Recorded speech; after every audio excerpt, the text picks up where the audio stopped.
Kids Comics Unite is a friendly, free community of children's graphic novel creators who are serious about improving their work and building their careers.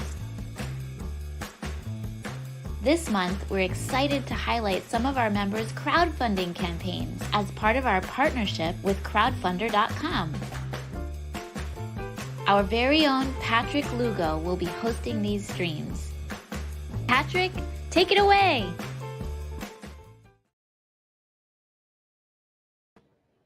Hi all, welcome to the second official Kids Comics Unite live stream spotlight. We're doing this live this summer in conjunction with Crowdfundr, and we've been having some really exceptional talent joining us to promote their campaigns. It's been exciting, and I'm happy that we have some viewers joining us. On the topic of Kids Comics Unite, I want to remind folks that Jana Morishima, the founder of our group, is having a workshop specifically oriented towards maximizing your online presence in the form of your artist illustrator website. Registration is closing very soon, so I really recommend that you folks hop on over to the website down there, check out the class, and do yourself a favor and join. So with that said, let's jump straight into our special guest today. I'm personally excited that he's here because his project is called A Goblin Knight. And as those of you who know me know, I'm a big fan of all sorts of fantasy and mythical creatures and the like. So it's kind of right up my alley. But if you want to know more, let's start by playing a video which explains the who and the why of our guest. Let's do that right now. Hi there, I'm Christian Nelson, and I'm looking for your help to continue my story, The Goblin Knight. I've been dreaming up this 4-part story for years. Now it is all written, the first book is done, and it's time to move on to book 2. This all-ages story was inspired by those fantasy movies where evil overlords boss around their faceless goons, like the Goblin King in Labyrinth or Maleficent in Sleeping Beauty. It got me thinking, what's it like for those disposable minions? And what if one of them stood up to their tyrannical boss? That's where Bogra comes in. She's a kind, brave, and outgoing goblin guard who wants to protect her fellow goblins from the humans they've been told want to invade. But when she angers the king of the goblins, she finds herself banished to the terrifying human kingdom. Bogra quickly learns what she's been told about humans is wrong, and that humans also have the wrong idea about goblins. She befriends a human named Camilla and her brother Derek. Bogra believes she can help goblins and humans live in harmony, but she will have to convince the human king of her good intentions. To do this, she has 1 year to become a knight, to prove herself honorable and trustworthy. I am really excited about bringing this story to life. I really believe in it. It has both lovable characters and characters you will love to hate. It has tales of friendship, comedy, mystery, and adventure. The first book is done, and I have also tackled a project this big before. Last year, I finished a 159-page comic book called Hux and the Hunters. And with your help, I can finish my second book and get it into the hands of more readers and move closer to completing the story of Bogra, the Goblin Knight. Thank you very much for listening, and I hope you'll join us on this adventure. Thanks, Christian. Let's have you here live. So let's just imagine that you've got some applause going on. Great job on the video. I really appreciated it. But you know, since we're here live, I thought before we start anything, because I really want to know about how you got to where you are. But let's start with a quick pitch, right? Some people call it the elevator pitch. Some people have been calling it your convention pitch, right? If you were at San Diego Comic-Con, which is happening this week, right? And you had your table, what are you going to say to that person who happens to lean over and, you know, start flipping through one of your copies? Oh, yeah. This is a story for just fans of those great 80s films, Jim Henson, type stories. It's about a goblin kingdom and a human kingdom divided by a river. Once a year, the river dries out, and there's always a danger of an attack. Both sides fear each other, but our main hero, Bogra, gets banished to the human kingdom, and she finds out what she heard about humans isn't true, and she has 1 year to become the first Goblin Knight before the river dries up again, to create peace between the two kingdoms, sort of prove her worth in the story. So it's a story about friendship, those great old adventure kind of tales, and that's the basic pitch. If friendship can sort of save the day between those kind of in that situation. I love it, and maybe it's my mischievous nature, but I kind of also like to put folks on the spot a little bit and really test that ability to deliver a quick pitch, right? Because you never know when you're gonna have that comic in the back of your car or in your backpack, and we're here to talk about how we're here to talk about your project, but by way of crowdfunding, right? Because here you are, there's your campaign URL. You are crowdfunding as a part of the Crowdfundr Summer Spotlight for kid creators. But before we go into detail about that, I know that you've mentioned some of what you've learned over the course of getting to this point. So how do you feel about sharing some of that? This was my second comic book project. I started the other one a little while ago, was Hux and the Hunters. Original. It's gone through many different titles, and I started this comic book years ago. I had no plan other than I wanted to make a comic book, a graphic novel, and I thought it would only take me 1 year.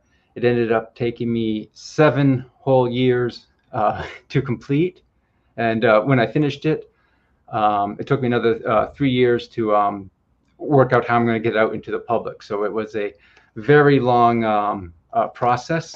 So I got to learn a lot. So working on with Bogra, the Goblin Knight, I learned a lot of lessons, how to make a book a lot more quicker, how to make a plan, and a lot of time-saving tools and tricks and things like that. So I made a little presentation just to organize my thoughts I can show.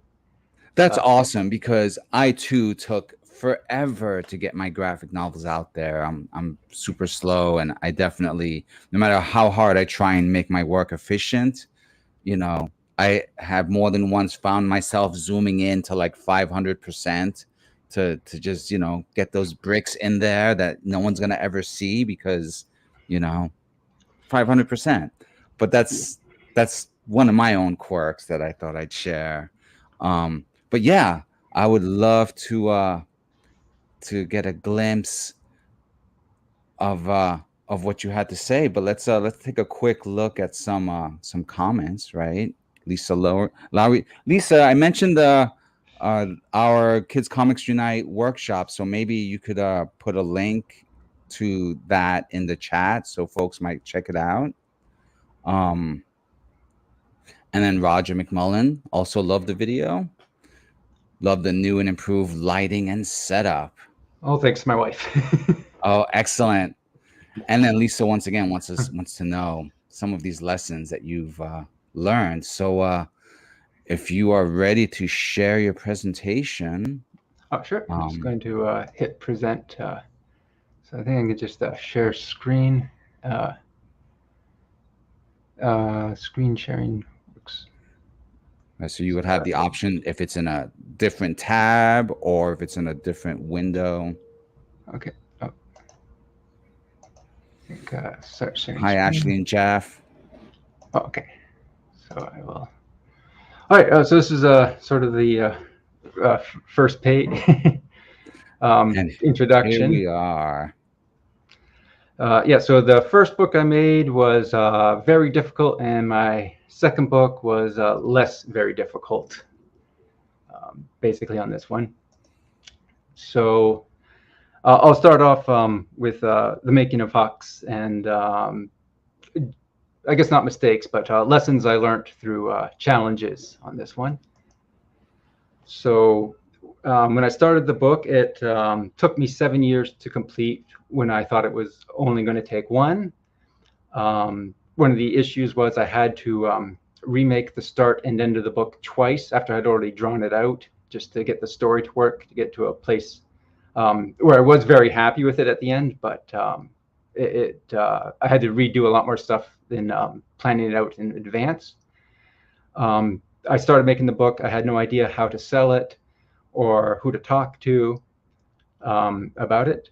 After I had finished the book, I waited 2 years even to put it on Amazon. Just I got confused just about the paperwork and the legality, so I was just nervous about doing that. And I didn't use the best tools for myself when I was making the book at the time, things that slowed me down. I had a lot of ambition for the book, but I didn't have much of a plan. And again, I was trying to do everything myself. I wasn't going out there looking for help. So some of the things I learned that ended up being a lot more helpful working on the Goblin Knight is to have a goal in mind.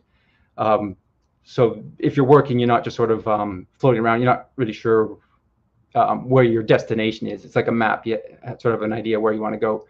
And even if your goal just is, I just want to draw a page a day, I don't want to have an end to the story, that's good. But then you have an idea, that's what I want to do, and you know you're doing the right thing. You don't feel lost.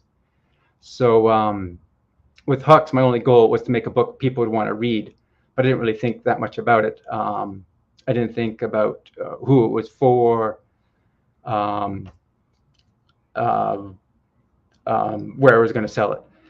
So for the Goblin Knight, my goal was to create an old ages fantasy story.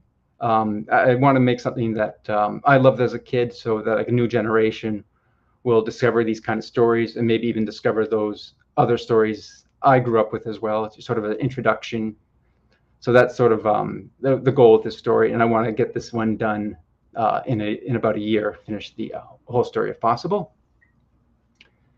So that's a start, have an idea. And then when you sort of have a plan, you got to get your schedule to the test. So with Hux, I had no, I thought I'd get it done in a year. I didn't bother doing like a test page saying, how long does it take me to get a page done? How long does it take me to write?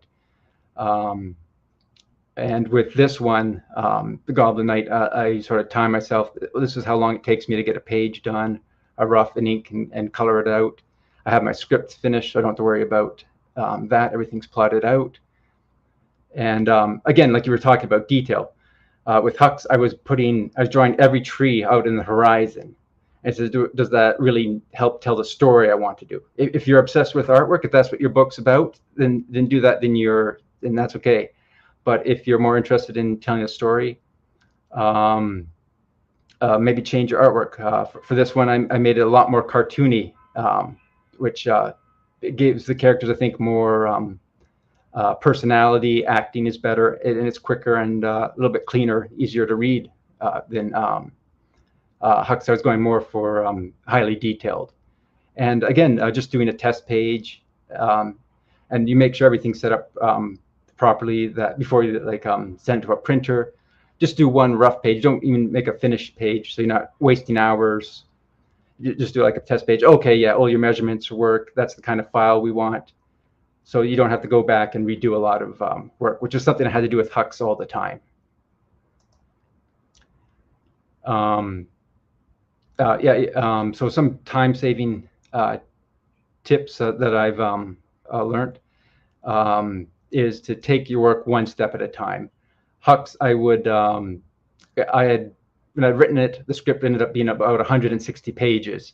And sometimes when I would sit down to drawing, I was looking at all these blank pages I had to finish. I would just give up on that day. It would be too big. I wouldn't just focus on, well, today, don't worry about every page, just get this one panel done. Or if not that panel, get this face done, this hand, just this layout. Break it up into smaller pieces. There's a great expression, inch by inch, life is a cinch, yard by yard is very hard. So that's just the very chipping away at it slowly, and one day you'll look up and you're almost done, or you'll be finished. But if you're just waiting for huge chunks of time, you won't get that in there. Another one was asking for help. When I started working with my wife, she helped me rewrite it. The story became a lot better. Showing it to other people with suggestions on Hux, it immediately started working a lot faster. I started talking to other businesses, other writers who had published. They told me how to get it on Amazon, because I was just thought I could do this all by myself. Asking for help makes it way easier. Even if you're looking up on websites, don't just read the website. If you don't understand it, look at their FAQ, look at their contact info, phone people, go out and chat with people. They want to help you, explain what they want, and they'll make like something that seems confusing seem a lot less scary. So yeah, help. You won't be able to do it by yourself. You are going to need help with all the things. And again, this is asking for help. Yeah, the printers, shipping companies. My last campaign, even, I didn't know too much about shipping. This time I looked out and I found this great one called Chit Chats for shipping. And I got to talk to them, and they had a great deal, and they're very helpful. And I got a lower price, how to send stuff out. So I think that makes it better for my campaign. So there's lots of great ways that way.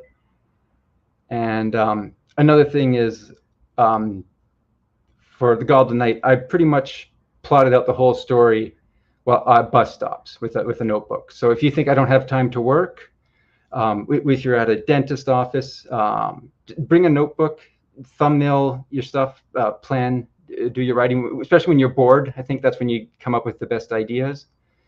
Just always have a pen. Waiting for the bus, subway, at the doctor's office, your lunch break, any little piece of dead time. Don't wait for, like, I have 6 hours, that's the time I'm going to use it. Just getting that little bit of time in every day, it keeps it fresh in your head, and you work a lot faster. You don't give up. And the most important thing is mistakes will happen. Sometimes you're so obsessed with getting everything done perfectly or not making mistakes, you don't do anything. You freeze up. That's what I did a lot with Hux. Mistakes will happen. They'll be frustrating, but they're going to be very valuable. And the next time it'll be a lot easier. And sometimes you just have to move forward, knowing you're going to make mistakes, and you'll fix them later. You'll deal with them at the time. So I guess that's about it, just for the lessons of what I've learned from Hux. I'll stop sharing. Oh, is there oh, there you go. Oh, am I back? Okay. So those are just some of the tips that I learned working on Hux, which I was really happy how it turned out and everything. But if I had to redo it, I could probably do it in a year now versus 7 with what I've learned. That's pretty amazing. I think I'm not the only one who's impressed. So here's a few comments, right? They're awesome. Well, some of them, oh, here we go. Great question to ask yourself. Does this help tell my story? Do you want to elaborate a little bit about that sort of decision making, Christian? Oh, exactly. Yeah. Always, myself personally, I'm always interested in the audience. Is this clear to the story? Is it something that's needed? A joke sometimes is needed, just a little bit of levity. If you had something like a dark scene in the story, a joke. But visuals. If, again, like I was saying, do I need every shingle on this tree or something in the background? Usually, I learned just get one really good panel just to really establish the world, and after that, you can be a little bit more rough, because the person's brain has picked up what the world looks like. They fill it in if you put a little bit less detail on the other pages. Yeah, and there's everything I'm doing progressing the story for my kind of story. There are many different types of ones. Some comics are just about being in the moment, just showing every detail. There's some great manga out there, just like they show like a close up of a bug flipping its or buzzing its wings, which is great too. But yeah, that's what I'm saying. You have a goal. What kind of story is it that I want to tell? So with the other ones, I was sometimes I was going a little bit too far in detail, and I had to cut a lot of stuff out with that one. Another tip I had is also make sure you're using the right tools. Are you wasting a lot of time using the wrong tools? The first, for Hux, I used a Flash, if you can believe, to illustrate the whole book, which is not an illustration program, it's animating. And I was, if I had moved on to something like Sketchbook Pro, which is what I'm using now, that saves a ton of time, and it doesn't crash every 2 minutes like Flash was when I was working through that one. So yeah, be willing to look for new techniques to match what it is you want to get done in the time you want to do it. That's excellent. Well, I'm excited to take a closer look at the world that you've built at the below URL. But what I want to do, I'm going to screen share that campaign. But what I want to do is let folks have a second look at the video while I set up that screen share, so that people can get, anyone who's joined us late can have an idea of what to expect. So let me press play, and then we'll pick it up from there. Hi there, I'm Christian Nelson, and I'm looking for your help to continue my story, The Goblin Knight. I've been dreaming up this 4-part story for years. Now it is all written, the first book is done, and it's time to move on to book 2. This all-ages story was inspired by those fantasy movies where evil overlords boss around their faceless goons, like the Goblin King in Labyrinth or Maleficent in Sleeping Beauty. It got me thinking, what's it like for those disposable minions? And what if one of them stood up to their tyrannical boss? That's where Bogra comes in. She's a kind, brave, and outgoing goblin guard who wants to protect her fellow goblins from the humans they've been told want to invade. But when she angers the king of the goblins, she finds herself banished to the terrifying human kingdom. Bogra quickly learns what she's been told about humans is wrong, and that humans also have the wrong idea about goblins. She befriends a human named Camilla and her brother Derek. Bogra believes she can help goblins and humans live in harmony, but she will have to convince the human king of her good intentions. To do this, she has 1 year to become a knight, to prove herself honorable and trustworthy. I am really excited about bringing this story to life. I really believe in it. It has both lovable characters and characters you will love to hate. It has tales of friendship, comedy, mystery, and adventure. The first book is done, and I have also tackled a project this big before. Last year, I finished a 159-page comic book called Hux and the Hunters, and with your help, I can finish my second book and get it into the hands of more readers and move closer to completing the story of Bogra, the Goblin Knight. Thank you very much for listening, and I hope you'll join us on this adventure. And we're back with your campaign page in sight. There's a video that we've just had the pleasure of watching, and look at this great news. You are at 47% of your goal with 20 days left. That's how's it feel to be cresting the halfway point? But before you answer that, I want to know, is this your first crowdfunding campaign ever? No, actually, this is my second crowdfunding campaign. My first one was actually inspired by Hux. As part of it, going out and meeting people to promote it, I made one monster drawing that would come with each book. And those drawings were so popular, just to the monsters by themselves, I got the idea to make a book with 100 original monsters. And I made a crowdfunder for that, and it reached its goal. I've drawn all 100 monsters are done, but I'm just inking and coloring the last 43. So the book will be out there very soon. So it's just like I think the word is a bestiary or A of bestiary? bestiary of monsters, and they all appear in the book Hux that sort of show in the background because it's a world full of monsters. And you've posted some of those on your socials, if I recall correctly. That's correct. Right on the book.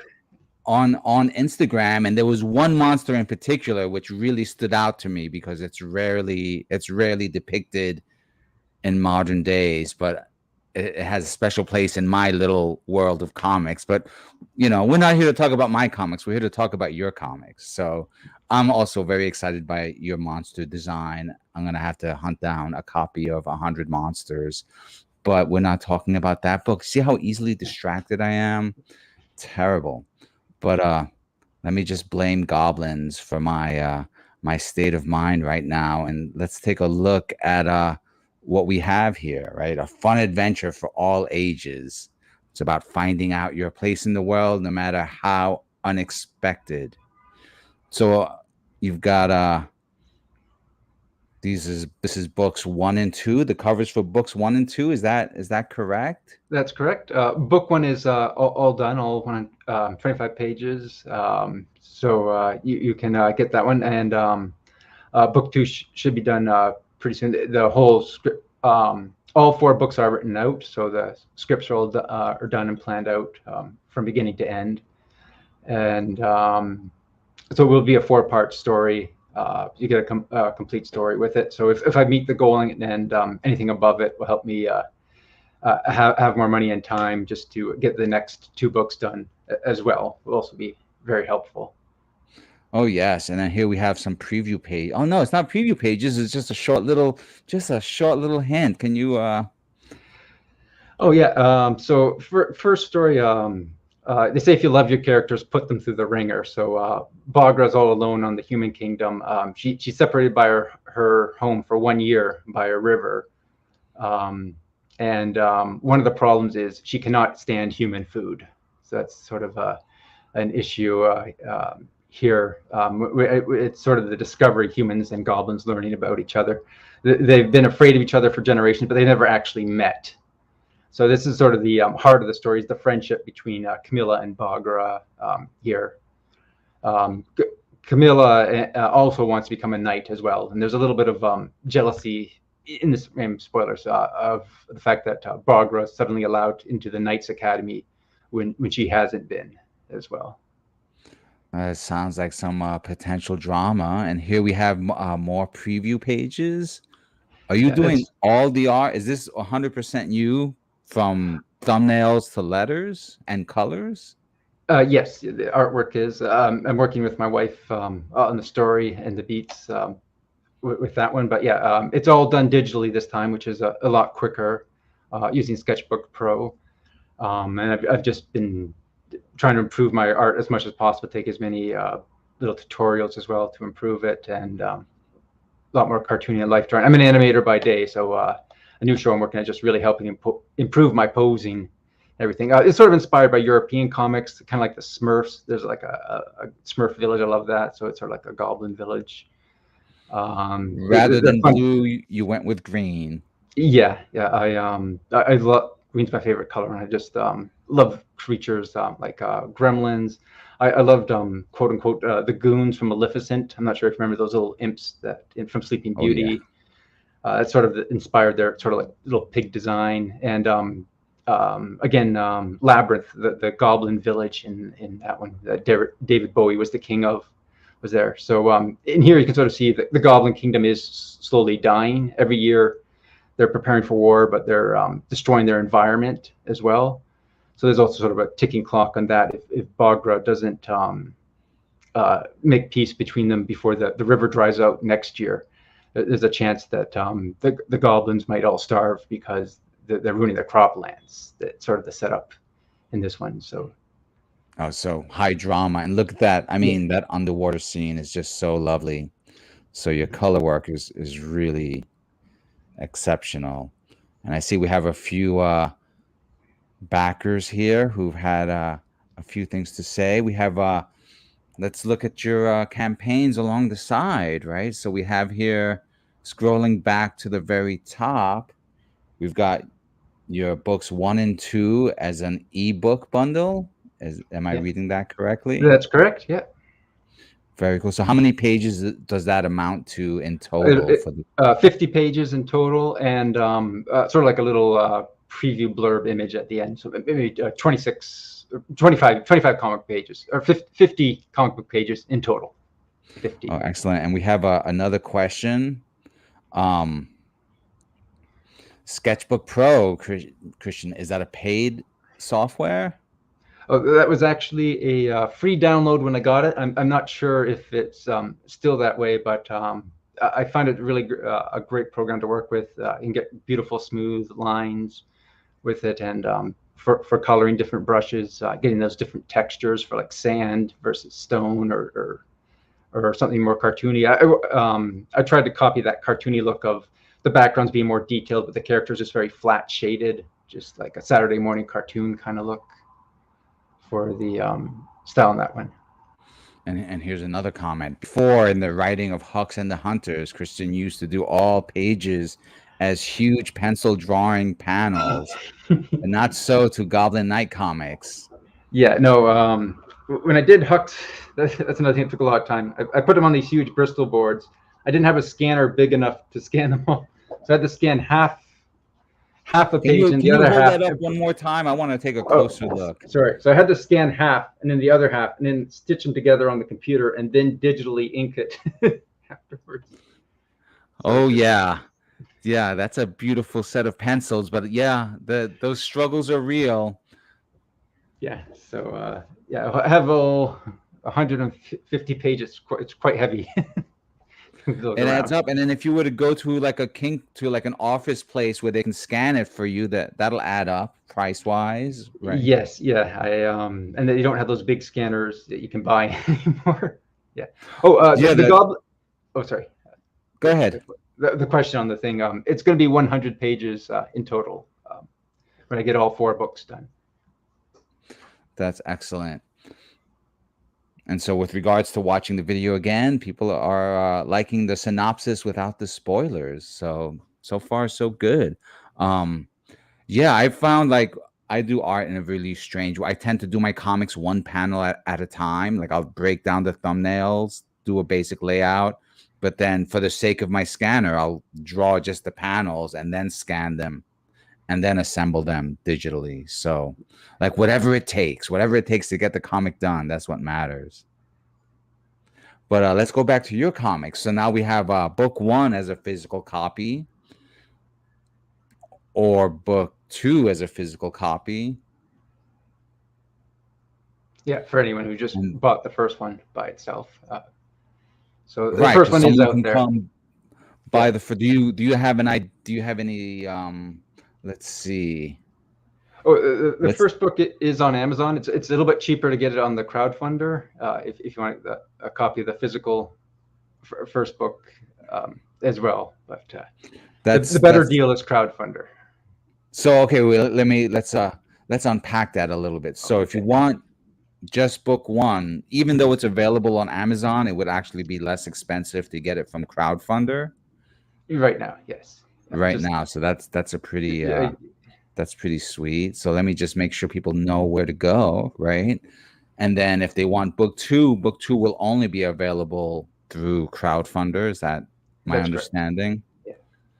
And then considering, how well your campaign's doing so far, books 3 and 4 will come down the pipe as well on Crowdfundr. Exactly. Yeah. But then now let's look at this, because this is a bold maneuver here. There are a few who are willing to take the plunge into plush. So tell me a little bit about how this is looking.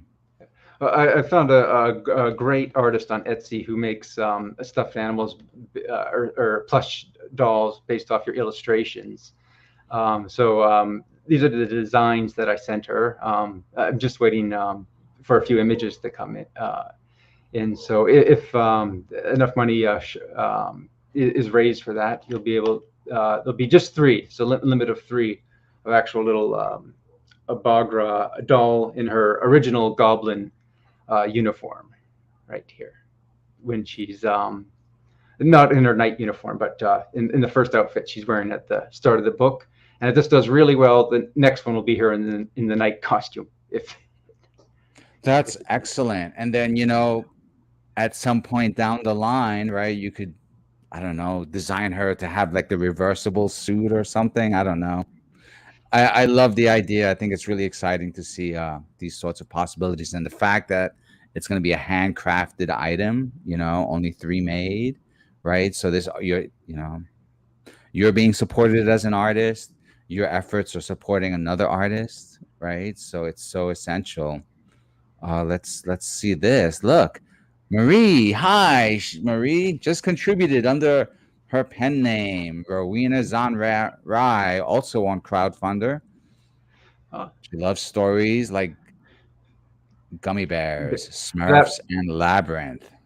I love the gummy bears. Gummy. I won't start singing the song, or I'll get stuck in everyone's head. But oh yeah, just get that out there, right? You Yeah, could have yeah. put it in your video just to keep people thinking about it. Yeah, But I that's did want to. excellent. Thanks for the support, Marie. Like we've talked a lot about how, you know, you can't have crowdfunding without the crowd, right? And that's so essential that independent artists such as ourselves, you know, work together and support each other where we can, how we can. So let's look at some of these other tiers. Free delivery of book 1 for Toronto. Are you gonna like hand it off personally? That'd be cool. That's the goal. So if anyone's in the Toronto area and you're worried shipping's a little bit too much, I will show up, or you can come meet me someplace, and we can, if you want a coffee or something as well, I'll be there, and maybe do a little sketch or doodle as well with it. I am also planning on including 1 free sketch with every physical book sold as well. I was going to make an announcement. Doesn't change the price or anything. It'll come automatically. So. All right, hold on. Well, let's make that announcement, right? We need to give you the solo layout for this, right? Because this is important breaking news, right? So if I had a soundboard, I'd be giving you like the ticker tape sound for the breaking news, but I won't embarrass us by trying to do it verbally. So I'll just let you make that announcement now. Every physical copy of the book will come with like an original little goblin sketch of a different goblin and their name, with the name of the goblin. So those will be quite a few random ones. Same as like the 100 Monsters. There'll be quite a few different goblins, depending on how many books are sold. So you'll get little signed little postcard size, original drawing, pencil and ink of a little goblin and their name underneath it. So backers could literally be goblinized over the course of this campaign. Yeah. Is that what you're saying? Exactly. Yes.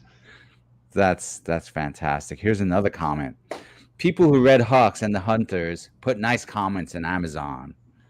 They observe the way Christian and the lines mix fun with social issue. Oh, that's Christian and Ines. I'm sorry. I had some stuff on my screen, my monitor. Anyway, it's live, right? We make mistakes. There's no editing this out in post. So let me start again. People who read Hux and the Hunters put nice comments on Amazon.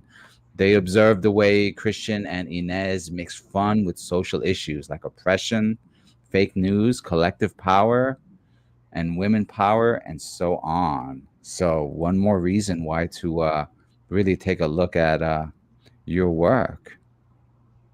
Yeah, I do like my stories. Science fiction and fantasy is just the fantastical is a nice introduction for young readers to, and maybe just tell really human stories as well, but just with a really neat visual. And I just love drawing monsters, but have a lot of heart in the story. This one, again, is a lot about the friendship between Bogra and Camilla, and just the understanding that's going to come between the two kingdoms. Don't want to spoil too much, but that is a lot about with the heart. Fox and the Hound,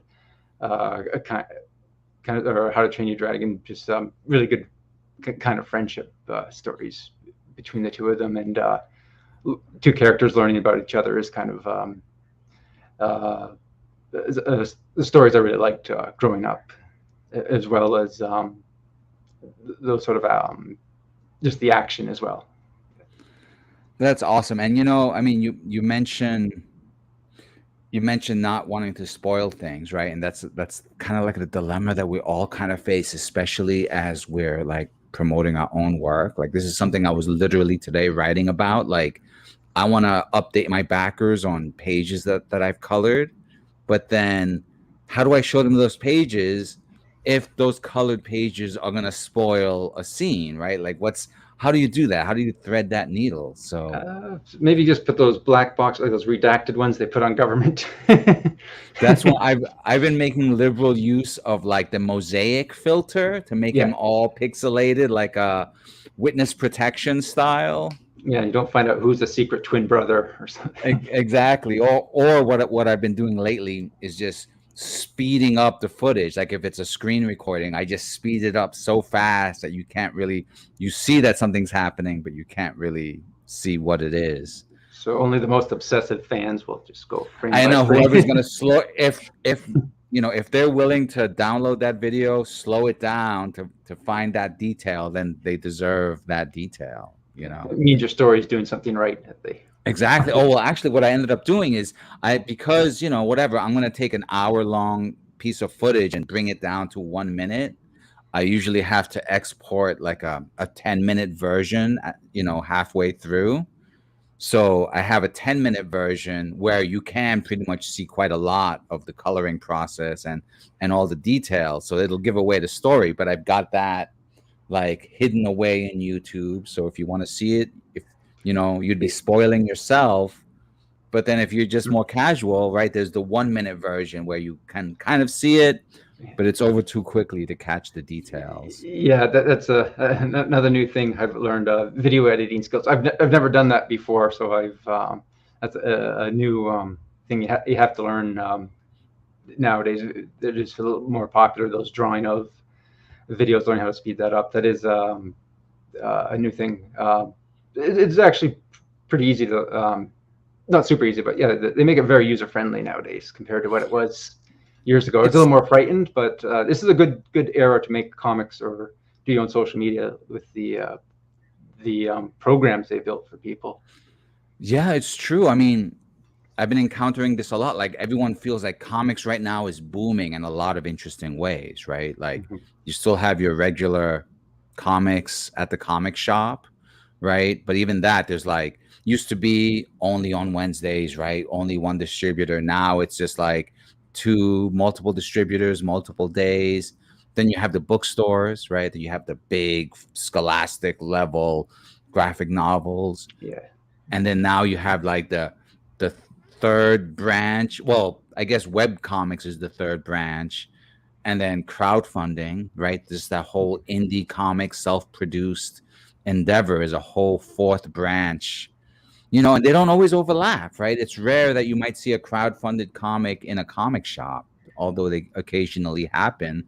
And then there's a lot of comic readers who support crowdfunded comics who will never go in a comic shop. They just want that book sent right to them, and they're willing to pay a little extra in shipping, etc. So really exciting time, but there's a lot to navigate, a lot of demands being put on every artist.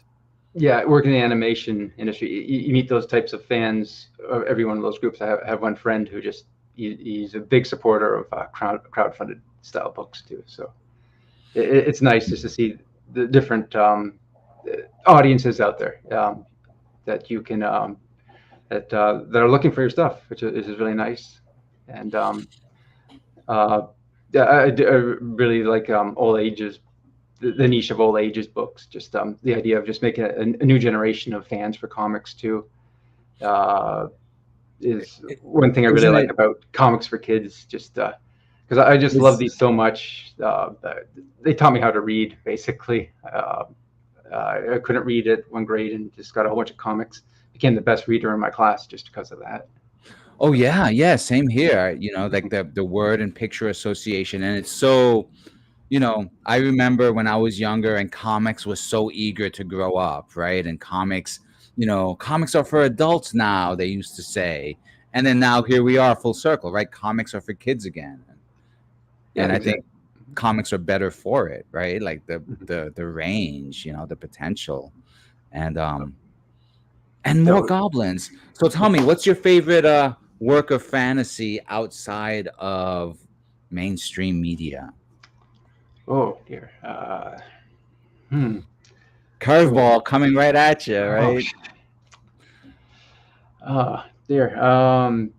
I had this one. Jeff Smith thing I did Bone Barbarian Lord actually a little while ago. That By Matt Smith. Matt Smith. Amazing. Yeah. Yes. It's a mix of He-Man, Conan the Barbarian, uh, uh, hyper violent but very poetically written. Right. I read it. I'm a big fan of that Yeah. particular book also because what you say about poetic, like Yeah. half of the battles are kind of like the Viking equivalent of rap battles, right? Where it's not Exactly. fisticuff or sword play, it's just who can outwit the other Yeah. in It's a verbally, right? mhm, turn of a phrase. They're very clever reading that one, and just the references. Yeah, the old Masters of the Universe is another type. You can see it in the design. It's not an exact copy, but that's definitely inspired by this character or that one. Going through it. So yeah, that, and I'm not sure if I guess Bone. It wasn't mainstream when it first came out, but that was a huge influence on me. I got the single issues as I was growing up. My sister and I both loved that book. Then we got the full tome at the end. It was all done. Yeah, Um, I just recently got the full color omnibus because, it's been so long. Like, wouldn't it be nice to have that in one place at one time? So yeah, I always those are pretty. yeah, it's always bittersweet when I finish the story. It's really good. It has a uh, uh, ends of the story is always a little bit sad to me when they're finished. Yeah. Yeah, or that he did that he also did that graphic novel, like that hardcover graphic novel Rose that was like set in the Bone universe but a little bit more mature. That was also Yeah, and a nice, amazing. yeah, filling in the details of what had happened before, yeah, which was very good. I love that Oh one as yeah, well. Yeah, and that was some stupid rat tails was another one. I just the stupid. story of the Bones' uncle who was a hunter. It, Wow, I'll have to look for that one. yeah, Um that's yeah, we're gonna, we could probably spend oh, check this out. Hi, Bonnie. Someone's showing up. Looking forward to reading her copy soon. That's so excellent. Yeah, we thank could you. go off, I think, on just like comparing notes on like fantasy. Like, I kind of think fantasy is one of the genres that's really like coming back strong in comics. Like not just um the typical like rebuilding of like a retelling of a fairy tale, but just like full on people are just building their own worlds and putting it out there. And I don't know, I think it's pretty great. Yeah, yeah, just all different ways. People get so creative with fantasy. Even magic, how they make different rules and it works out. They've come up with some really cool stuff, mixing it more with uh, sci-fi and some of the mixing genres and just finding that little part of the story, that those tropes, and just sort of expanding on it. Well, what happens? What does this little thing about mean? Or just expanding on it. That's sort of where Goblin Knight came from. You had all these faceless goons. Um, um, what was their life like? That's kind of thing. Lord of the Rings, even. You had these orcs. Like, well, how do their like? What do they eat? What's their agriculture? When they're not fighting, do they care about each other? Do they have families and friends? That sort of was the inspiration for Bogra and the Goblin Knight. Actually, is what are the lives of these goblins like? What's going on? And I always found them a little bit sympathetic because they're evil overlords. Whenever they made a mistake, they'd throw lightning bolts at them or chase them around. And they're always so eager to please the evil king or something. Or even like Black Cauldron, David Bowie kicking the little goblins around. And trying to think of some other, I don't recall some other ones, but just people know those ones. Those sort of those goons, and they said, well, or the minions, they do have the lives of their own, and when you sort of see it, the goblins even see the humans as faceless group of people as well. So it is sort of both sides sort of learning when Bogra crosses the river in the story. This way, that when two people meet each other as individuals instead of a group, they can what's the word? Identify with each other a lot faster. Yeah.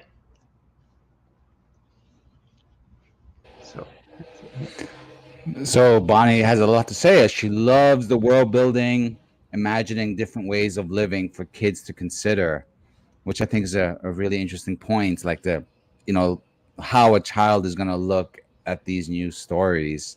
And here's another one: write a book. Writing a book is a way to improve as humans because writers become aware of the huge, varying possibilities of interpretation and choose what kind of beliefs we want kids to read. Any thoughts on that one? Definitely. If just changing perspective on something can really change a story. What is it? Rosencrantz and Guildenstern. Like that's just like a total retelling of Hamlet, just from the point of these two characters. This story changes. Wicked was another one. It's just the story of Wizard of Oz, but told by the witch's perspective, was a nice one. Or even the Maleficent movie, which that's one thing I didn't like about Maleficent is they took the goons out, those little minions. I know excited to see them work too, right? Yeah, those little great characters with the so they weren't in that one. They were to see them in live action. So this is as close you'll get to see, I suppose. See them. That's the good guys here. That's just another missed opportunity by Disney. Yeah. And look at that. Another fan of Rosencrantz and Guildenstern are dead. That's pretty great. And Lisa also wants to share how exciting this all is, right? Looking forward to seeing your campaign reach its goal. Yes, we should actually take a moment while we've been talking to take a look at that campaign again. So what I'm going to do is refresh that screen so that we can get an up-to-date look and then add it here to see, like, do you recall where we were when we started? Did I say that we were at 47%? Yeah, $477, I think. And so here we are. We have hit the 50% mark over the course past the halfway point. Stream. That is amazing. Sorry. So that's what we're trying to achieve here, right? Yeah. So folks, go to crowdfundr.com/Goblin Knight so that you can be a part of this epic quest and story of friendship and valor, for lack of a better word. Yeah, exactly. I completely forgot. Sorry, I had one more thing about Bogra. I forgot what it was, the character. But sorry, but thank you. That's really nice to see that past the halfway point. It's awesome, and you have 20 more days to really, keep getting the word out there. Just like sharing your monster designs alone is going to be so much fun. So it's, it's also, if anyone wants to, let me remind folks, if anyone wants to check out some of those monster designs, I like them. I'll be honest, I did a screen capture of one in particular because I was so like, oh, someone did this monster, but we'll talk about that off the air. So yeah, that's your Instagram, right? For anyone who wants to see some monsters. And what else is going on your socials? Are you doing any behind the scenes Oh yeah, I was posting just work on the cover as I was completing it, just layer by layer. This is the one where I was putting a lot of detail in the far off background, drawing every tree sort of situation. But yeah, I'm going to start putting up my thumbnails for the comic, and just any other little illustrations as I do them. The next story is going to start off. Bogra's going to have to run a gauntlet, basically, just to basically the physical test for the to even be allowed into the academy. So that's sort of the first challenge she's going to have to face. So people can make comments if what they think it's what they think about it. It's basically those gauntlets where they have to run, get those weights on the rope swinging behind. They have to jump that, climb the fence. So we'll see how she does on that one. It's kind of an American Ninja Warrior style course. Yeah, yeah, to prove she can protect herself and save other people. So if she has to pass the physical test. My dad was actually a firefighter, had a nuclear power plant, so he had to do those kind of physical tests a lot too. Did he like accidentally gain superpowers over the course of any of those tests, or are you not allowed to say? No, he was I'm not allowed to say that, but yeah, they had to do the whole thing with the fake burning building, carrying the hose, everything, just in case there was ever a fire. He worked at Bruce Nuclear, so I guess that was sort of like an inspiration, because you watch him have to do all that physical stuff. And he wasn't a fireman; he just he'd be a first responder if there was an emergency. So does that mean that there's a possibility that you might have like a goblin version of your dad in the background doing some of these obstacle courses himself? Just Bogra will be the only one so far doing the obstacle. She's the only goblin in the human kingdom right now in this one, so far in the story. So backers will have to wait until maybe book 5 if they want to be included in as a goblin or something in the story, maybe as an underboss or villain. Oh, yeah, it's a possibility that there will be a lot more goblins in book 3 and 4 showing up. So if that's something people want, message me on note on Instagram, or I'll have more contacts, Twitter and Facebook set up as well too soon. And I'll put those links on Instagram if you want to reach out. Certainly, or you could, people can reach out to you here and oh yes, well. Yes. I will read all those comments as well. That's excellent. Yeah, because I've noticed, I've done it myself. I've included some people as like background characters. I've had certain scenes where I could have other heroes show up and be a part of the background, and it turns out some of my backers are also in the story as heroes in the background, and it's a thing. People seem, you don't need to do a lot. You could just do one, but it's a thing that's very unique to crowdfunding, right? And it's something that people seem to respond to, like to be a part of the story, or to have their nephew be part of the story or something. Yeah. So I'm always curious to see because it kind of brings the whole project to like another level of interactivity, right? Where not only are you in the story, you're now in the story. So I'm always curious who's willing to make that leap, not just as a backer, but as a creator, right? Who's willing to like bridge that gap in their own creation. Yeah, people were when I went to TCAF to sell the book, people wanted that, a little drawing themselves fighting the monster with those monster drawings I was handing out too. So yeah, those little self-portraits are really popular. So that's another good idea. Thanks. That's brilliant. I love to see that. And so we're wrapping up, right? It's an hour already, and it feels like it's only been 5 minutes. Yeah, that flew by. But so here's this could be our closing message from our great audience, right? May the momentum increase. It's been shared on Facebook. Everyone can link from the Crowdfundr campaign to social media. So you've got some proponents out there doing some good work for you. But is there any I figure what we can do to close everything out is play your video one last time.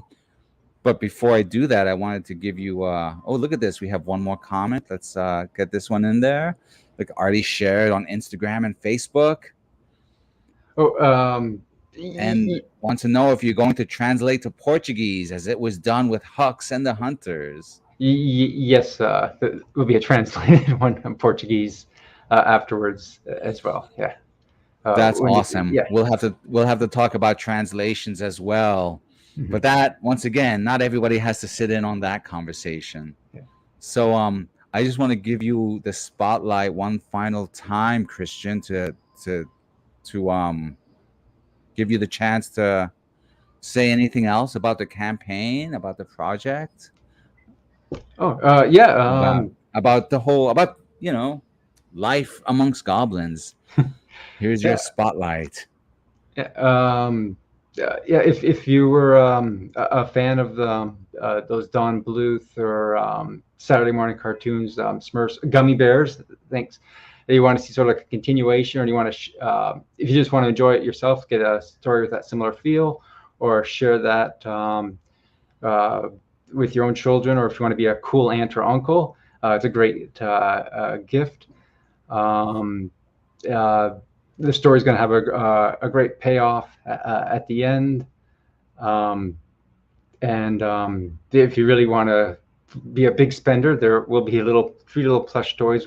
Might be a possibility if the interest shows up for those as well. So that's it. Please go goblin mode. Support it.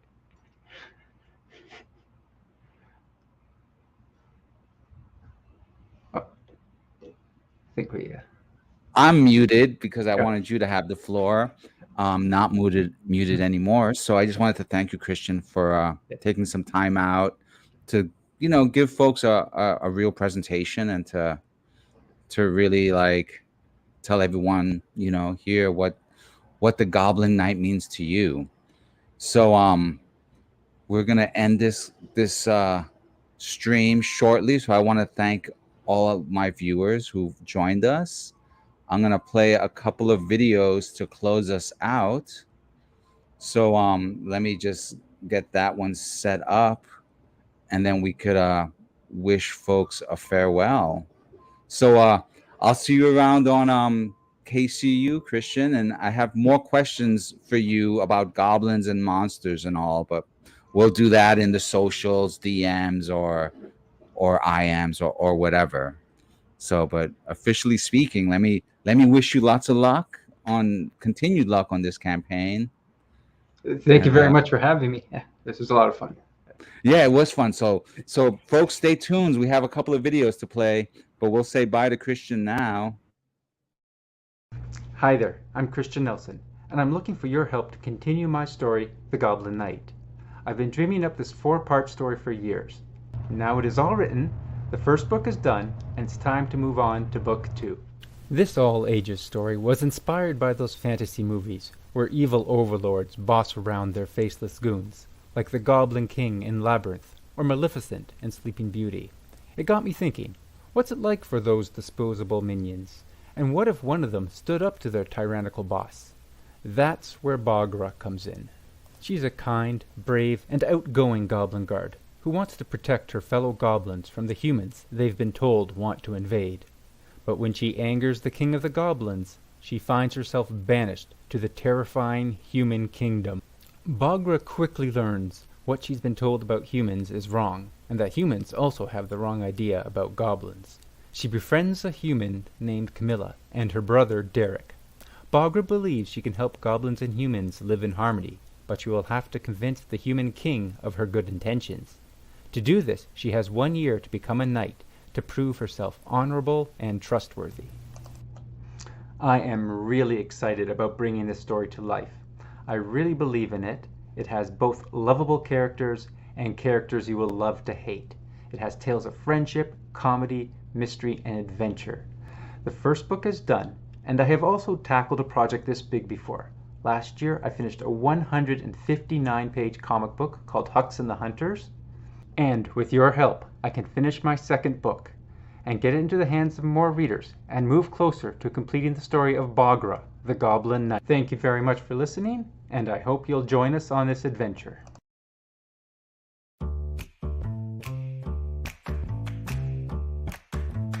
Kids Comics Unite is a friendly, free community of children's graphic novel creators who are serious about improving their work and building their careers. This month, we're excited to highlight some of our members' crowdfunding campaigns as part of our partnership with crowdfundr.com. Our very own Patrick Lugo will be hosting these streams. Patrick